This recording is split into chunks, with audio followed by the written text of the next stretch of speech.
l'esprit de Big Bang. La grâce, c'est pas dire que j'ai marché, j'ai trébuché. La grâce, ça se pose sur la sainteté. Quelqu'un dit sainteté. La grâce se fonde sur la sainteté. Pourquoi? Parce que les choses que Dieu te promet, les choses que Dieu va te donner, ces choses-là seront influencées par sa nature même. Le Dieu que nous prions est un Dieu saint. Et les choses que Dieu saint sont influencées par sa nature de sainteté. Amen. Dieu a dit à Manoah, la femme s'abstiendra des boissons, de tout ce qui est impie. Pourquoi? Parce que les choses que je vais lui donner nécessitent une base, un fondement sur lequel les choses devront s'asseoir. Frère, la sainteté, c'est l'assiette dans laquelle Dieu fait déposer sa grâce. Amen. La sainteté, c'est attirer la faveur de Dieu. J'aime manger la semoule. J'aime manger la semoule. Peut-être pas toi. Mais si vous me servez, maman Flore me dit, ah papa, tu aimes manger la semoule, elle prépare la semoule. Elle amène ça à l'église. Elle dépose ça sur les pavés. Elle dit, papa, tu peux manger. Même si j'aime la semoule, je ne mangerai pas. Est-ce que c'est ton cas aussi? Toi aussi, tu ne mangeras pas, n'est-ce pas? Si on te donne quelque chose que tu aimes, on te pose ça là-bas par terre, tu vas manger. C'est pareil avec Dieu. C'est pareil avec Dieu. J'aime la semoule, mais si tu déposes ça par terre dans les pavés, sur les pavés, je ne mangerai pas. Pourquoi je te dirais, je mangerai la semoule et je mangerai aussi la maladie. C'est pareil avec la sainteté.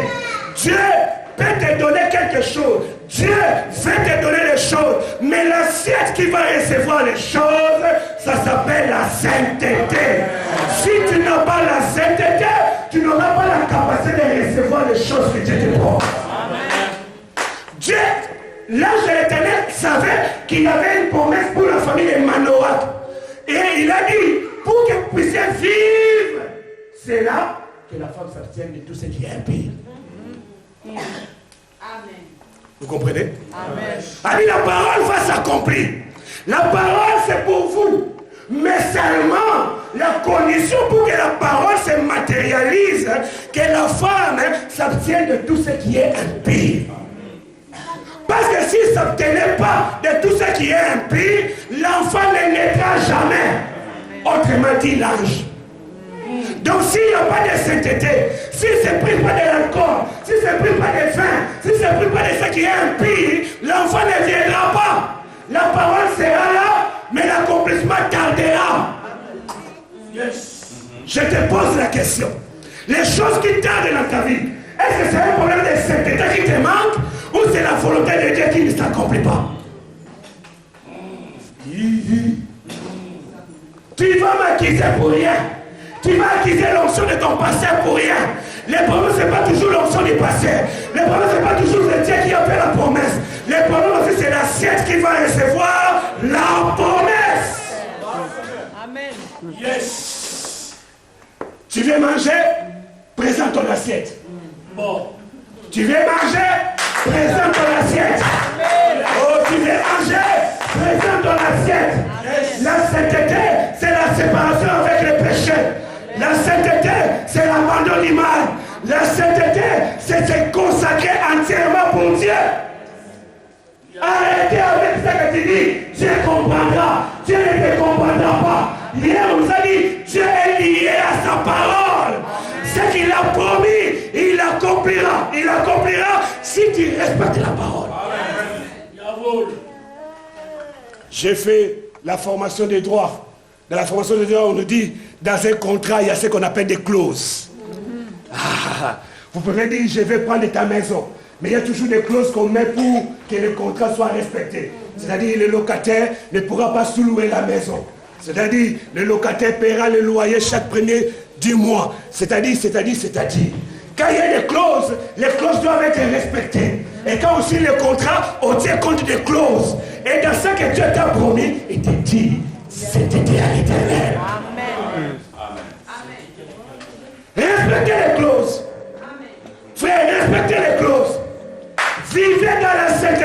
La sainteté, c'est la nature même de Dieu. La sainteté doit influencer tout celui qui attend une promesse de la part de l'Éternel. D'autres personnes accusent Dieu injustement. Ils disent que Dieu n'accomplit pas ce qu'il a promis. Mais lui ne fait pas l'effort de changer ou de se consacrer à l'Éternel. Il y a le mot hébreu qui signifie, qu'on appelle kadosh. Kadosh qui veut dire sainteté. Autrement, quand j'ai lu l'interprétation, dit kadosh veut dire sainteté, mais sainteté intérieure et extérieure. Sainteté morale. Morale. Kadosh veut dire la sainteté intérieure et la sainteté extérieure. La sainteté morale. C'est-à-dire, à l'intérieur de ton être, tu dis que Jésus-Christ est roi. Parce que tu crois qu'il est Dieu saint. Mais non seulement à l'intérieur de ton être, mais tu as ton aspect extérieur, hein, que les gens voient que tu es saint. Les gens disent, l'habit ne fait pas le moine. Mais on reconnaît le moine par son habillement. N'est-ce pas? L'habit ne fait pas le moine, mais on reconnaît le moine par son habillement. Sainteté à l'Éternel.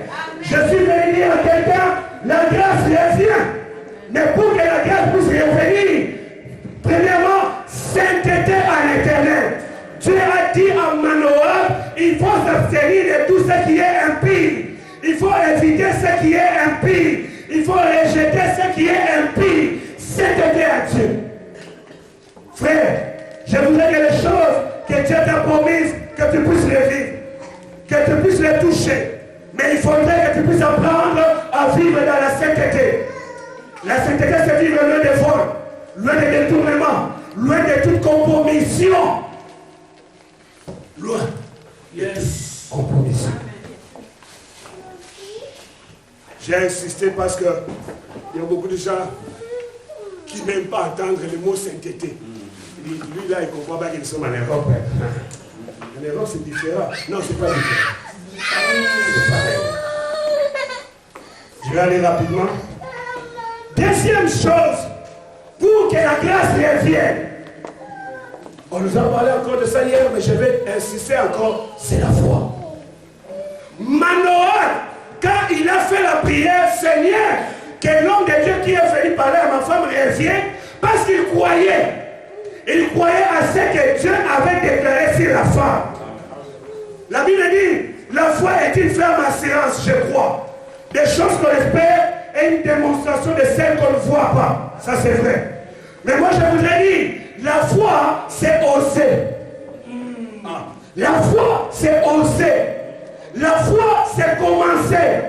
Quand je parle de la foi oser et commencer, je pense à un homme qui s'appelle David. Tout Israël était devant le Philistin Goliath. Tout le monde reculait parce qu'ils avaient peur de lui. Et lui, quand il est arrivé, il a posé la question, qu'est-ce qui se passe? On lui a raconté. Il a dit, moi, je préférerais mourir que de ne rien faire. Amen. Amen. La foi, ce n'est pas seulement la théorie qu'on nous raconte, mais la foi, c'est l'expérience de chaque jour. La foi, c'est commencer à faire ce que Dieu t'a demandé de faire. Parce que la Bible dit, la foi vient de ce qu'on entend. Et ce qu'on entend vient de la parole de Dieu. Je me dis de la parole révélée de Dieu. Je me dis du rêve de Dieu. Je me dis de la chose que Dieu avait destinée pour toi. Gloire. Ta foi ne se fondera pas sur l'expérience du frère Dali. Ta foi ne se fondera pas sur l'expérience du pasteur Thierry. Ta foi ne se fondera pas sur la déclaration du frère Cédric. Mais ta foi sera fondée sur la révélation que tu as sur ta propre vie. Tu crois en Dieu? Est-ce que tu crois en Dieu? Je pose la question, est-ce que tu crois en Dieu? Dieu aussi croit en toi. Dieu aussi croit en toi. Il croit en toi, c'est pourquoi il a mis ces choses en toi. Il a mis les capacités, les talents, les dons, toutes ces choses-là, Dieu a mis ça en toi. Amen. Avant de croire à Dieu, commence d'abord à croire en toi-même. Amen. Amen. Amen. Avant de croire à Dieu, crois en toi-même. Si tu ne crois pas à ce que Dieu a mis en toi, ce que Dieu a mis en toi, tu ne croiras pas quand même un ange descendait ici pour parler. On acquiert beaucoup de champs. Mais tu as reçu des choses que tu ne veux pas fructifier. Dieu t'a donné les talents. Tu me dis que tu as la foi. Mais commencez à développer ce que Dieu t'a donné. Commencez à fructifier les grâces, les dons, les talents que Dieu a mis en toi. La foi, c'est commencer. La foi, c'est oser. La foi, c'est prendre les risques. Yes. Avec Dieu, je prends les risques. Parce que je crois en Dieu. Non seulement je crois en Dieu, mais parce que Dieu aussi croit en moi.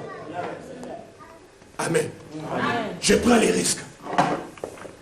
Le monde dit qui ne risque rien n'a rien. Qui ne risque rien n'a rien. Si je risque, je peux gagner. David a risqué. David a dit, ou soit je serai élevé, ou soit je serai mort et enterré. Mais parce que Dieu m'a dit des choses qui concernent mon avenir. Quand j'étais dans la mousse, j'ai tué l'ours, j'ai tué Goliath. Mais c'est pourquoi aussi je tuerai cet homme. Amen. Nous suivons tous les matchs des Champions League. Vous aussi, n'est-ce pas? Du moins ceux qui aiment le sport. Est-ce qu'il y a déjà un champion? Non. Ils sont en train de jouer, n'est-ce pas? Mais si vous allez dans les terrains d'entraînement, qu'est-ce que vous allez constater? Tout le monde s'entraîne. S'entraîne d'une manière formidable. Quand vous regardez l'entraînement, vous allez chez, si c'est Bayern de Munich, vous allez dire, wow, le victorieux c'est lui. Mais si vous regardez chez Real Madrid, lui aussi c'est plus encore. Vous allez chez Barcelone, l'entraînement ici c'est trop dangereux encore. Mais aussi longtemps qu'ils n'ont pas encore joué, le victorieux n'est pas encore connu. Parce qu'ils n'ont pas encore joué, le victorieux n'est pas encore connu. Même s'ils se sont entraînés du matin jusqu'au soir, mais pour remporter la victoire, il faut jouer. Il faut jouer.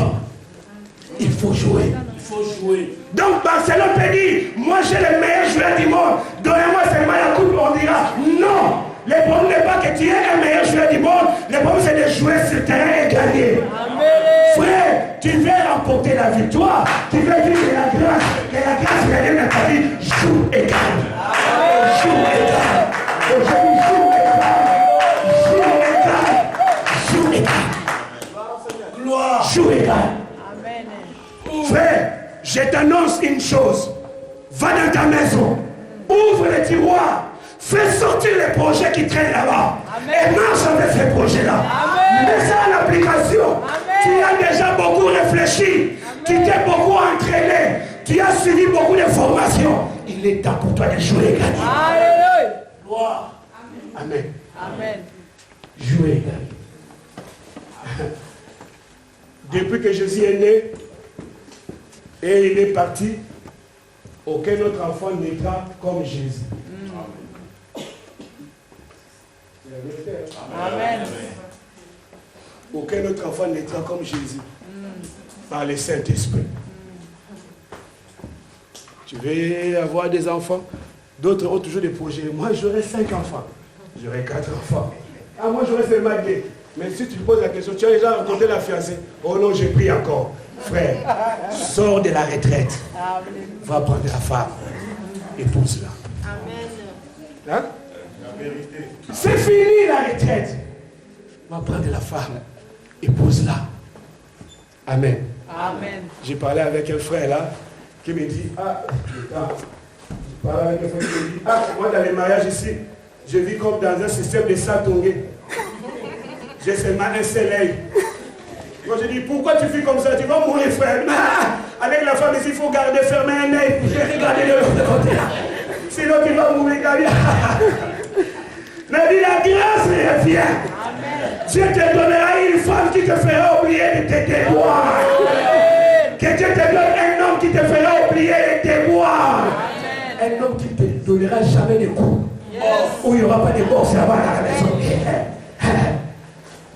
Quand je parlais avec une maman là qui me dit, pasteur, j'ai quelque chose à dire. On a prié ma maman, j'ai quelque chose à dire sur mon mariage. Elle dit, l'homme là que tu vois là, gentil là, il n'est pas comme ça. Comment? Oh, il me frappe. Wow. Frère, ne frappe pas la femme. Amen. Bon, je dis au frère, ne frappe pas la femme. Amen. Ne frappe pas, ne frappe pas, ne frappe pas. Ne frappe jamais. Amen. Amen. Il faut travailler. Avoir la foi c'est travailler, la foi c'est développer, la foi c'est commencer, la foi c'est oser. Frère, si tu n'oses pas, les choses que Dieu t'a déclarées, t'a promises, ne se réaliseraient jamais. Manoach, non seulement il a écouté, non seulement il a aimé la parole, mais il a dit, j'aimerais faire quelque chose pour Dieu.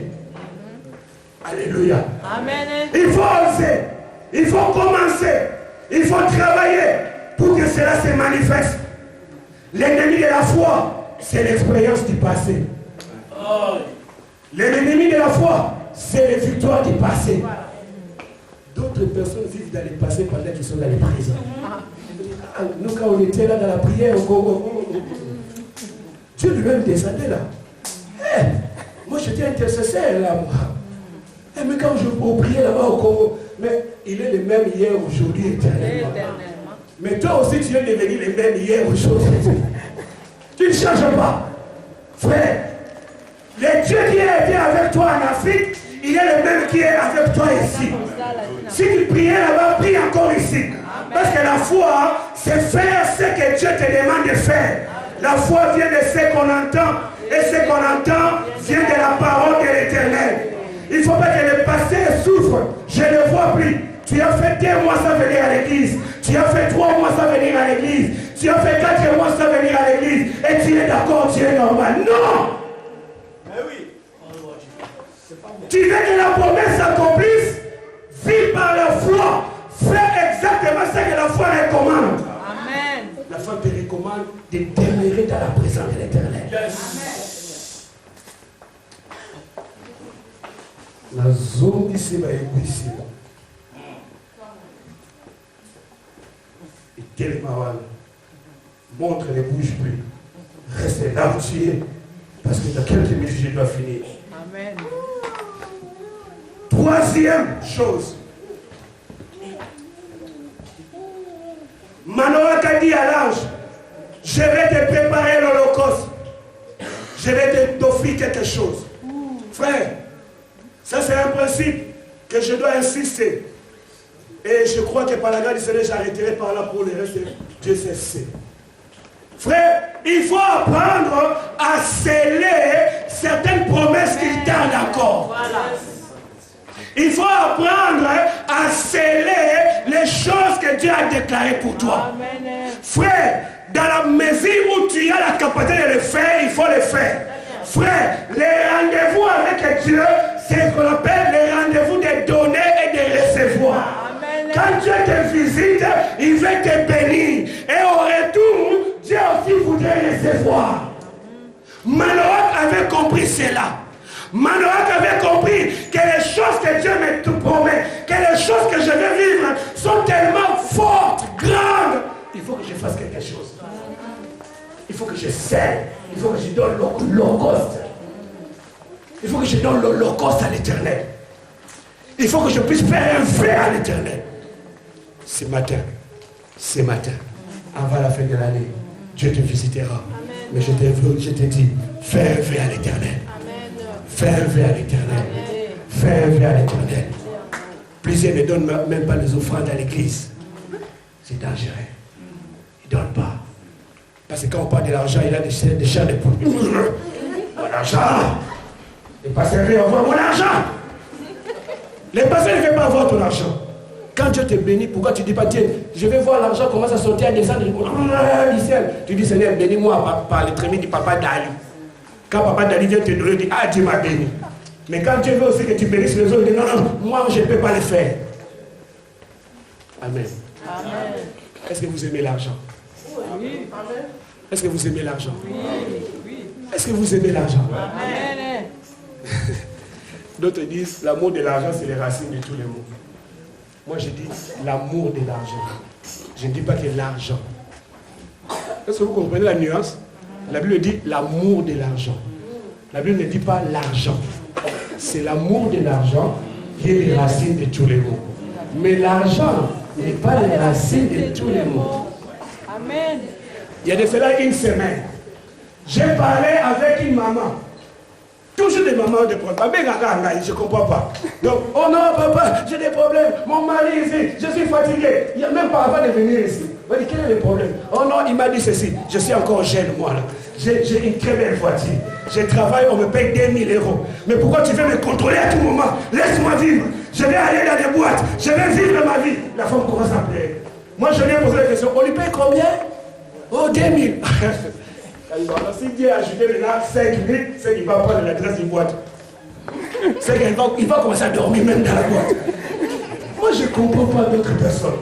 Dieu te donne un peu seulement, tu commences à te comporter comme si tu es plus riche que Dieu. Tu commences à bouder même Dieu. On vient à l'église, prions. Dieu, moi j'ai l'argent, je ne sais pas prier, que les autres prient. Tu te comportes comme si tu es plus intelligent que Dieu. Avec 2000 €, vous comprenez, 2000 €. Un homme abandonne sa femme pour aller vivre dans les boîtes. 2000 seulement. Alors si Dieu donnait maintenant 50 000 à cet homme-là, c'est qu'il va mourir. C'est qu'il va mourir. Est-ce que vous comprenez pourquoi Dieu retarde la bénédiction de certains? Dieu veut bien te rendre riche. Dieu veut bien te donner beaucoup plus. Mais seulement ton attitude envers l'argent. L'Holocauste, frère, que l'argent ne te domine pas. Donne l'Holocauste à l'Éternel. Donne l'Holocauste à l'Éternel. Quand tu donnes l'offrande une fois par mois, c'est fini. La génération des gagnants, je te dis que c'est fini. Amen. Tu veux que la grâce revienne parce que Dieu te fait des promesses. Donne l'Holocauste. Amen. L'Holocauste, c'est un sacrifice lévitique que les enfants d'Israël donnaient. Les deux conditions, soit pour le pardon du péché, soit pour la consécration. Et je te forme, pour donner l'Holocauste, il faudrait bâtir l'autel. Prendre un agneau, un animal, un chevreau, le mettre sur l'autel. Deuxièmement, l'égorger. Troisièmement, prendre le sang et répandre le sang. Frère, tu ne pouvais pas donner l'Holocauste si tu n'as pas la capacité de faire des sacrifices pour Dieu. Yes. Est-ce que je parle à quelqu'un? Yes. Tu ne peux pas donner l'Holocauste si tu ne sais pas faire des sacrifices pour Dieu. Frère, tu ne peux pas donner l'Holocauste si tu ne sais pas faire des sacrifices pour Dieu.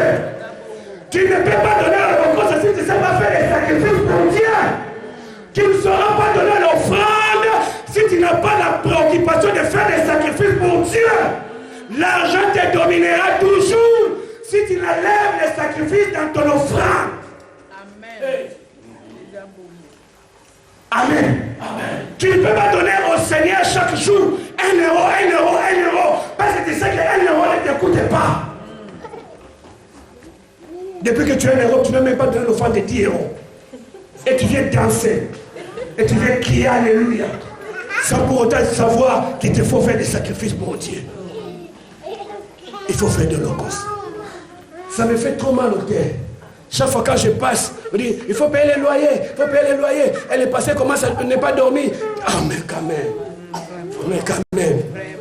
Dis-moi à ton voisin, quand même. Quand même. J'ai posé la question, les loyers en question c'est combien? On m'a donné les montants, on m'a dit quand même.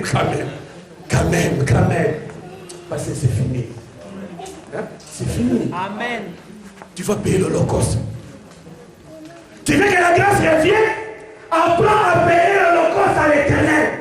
Parce que quand Manoach a donné l'Holocauste, la Bible dit, les fumées montaient et la gloire était descendue. Frère, tu veux vivre la gloire? Donne l'Holocauste. L'Holocauste montera vers le ciel et la gloire descendra. Oh, j'ai pris le Dieu du ciel, que la grâce, la gloire descende de ta vie. Amen. Alléluia. Amen. Aujourd'hui, c'est le jour où tu vas faire l'Holocauste à l'Éternel. Aujourd'hui, c'est le jour où tu vas commencer à manifester ta foi à l'Éternel. Aujourd'hui, c'est le jour où tu vas prendre la décision de vivre dans la sainteté pour l'Éternel. Amen. Amen. Je vais faire une prière pour clôturer. Est-ce que les papas mettez votre main droite dans votre poche? Les mamans, mettez votre main dans votre sac, parce que vous avez des sacs.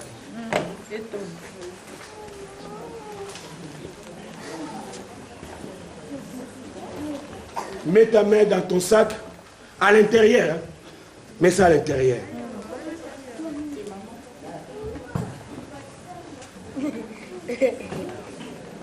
Nous avons les yeux fermés. Seigneur, mon Dieu, je te prie pour ces personnes qui sont devant moi, qui veulent obéir à ta parole. Seigneur, ils ont mis les mains dans leur poche ou dans leur sac. Seigneur, un signe de foi qu'ils ont envers toi. Toi qui multiplie l'argent dans leurs poches, multiplie l'argent dans leurs sacs.